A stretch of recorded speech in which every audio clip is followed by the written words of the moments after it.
বেশ কিছু জায়গায় মানুষ এখনো বানভাসী, বেশ কিছু জায়গায় ফসল এখনো জলের তলায়। শুধু ফসলই বা বলি কেন, অতিবৃষ্টিতে কত রকম ক্ষতি হয়েছে জানেন? এই যে পুজো, দুর্গা পুজো 108 পদ্ম লাগে, কিন্তু অতিবৃষ্টিতে সেই পদ্ম চাষ একেবারে শেষ। ভয়ানক ক্ষতির মুখে পড়তে পারেন মনে করছেন পদ্ম চাষিরা। পাঁশকুড়া থেকে আমার সঙ্গে রয়েছেন সুজিত। সুজিত, কি অবস্থা?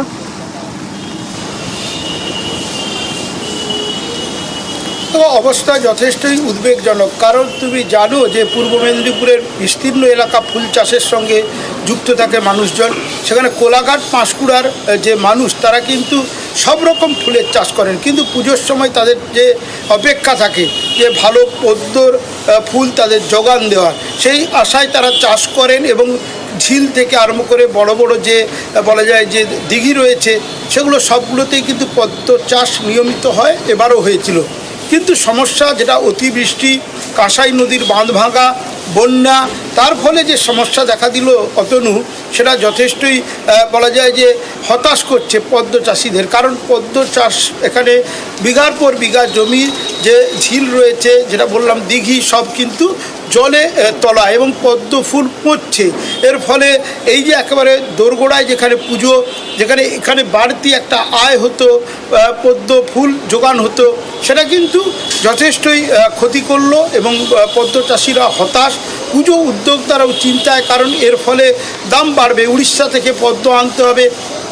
শুধু যে পূর্ব মেদিনীপুর, পাঁশকুড়া, কোলাঘাট নয় অতনু, তুমি জানো যে বিস্তীর্ণ জেলার শহর হোক বা গ্রাম, যে কোনো পূজায়, বারোয়ারি হোক বা বাড়ির পুজো, 108 পদ্ম লাগেই। সুতরাং পদ্ম চাষিরা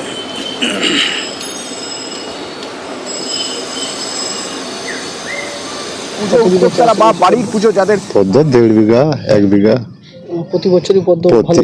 হ্যাঁ, এবছর তো এই বছর খুব ক্ষয়ক্ষতি। কেন ক্ষয়ক্ষতি? এই বর্ষার জন্য নদীর ওই বন্যার জন্য। এই জায়গাটা তো ডুবে গিয়েছিল, ফুল কি এখন জলের নিচে রয়েছে? ফুল জলের নিচে রয়েছে স্যার, ফুল আর এখন হচ্ছে না, পুজোর খুব ক্ষতিগ্রস্ত। পুজোর মুখে যে ফুল হওয়ার কথা ছিল সে ফুল হয় না, বৃষ্টির জন্য বা ওই বন্যার জলের জন্য সব তলায় চলে গেছে। এই যে ফুল, যে একটা ক্রাইসিসের মধ্যে পড়তে পারে পুজো মণ্ডপগুলো। হ্যাঁ, এগুলো তো ক্রাইসিস হতেই পারে।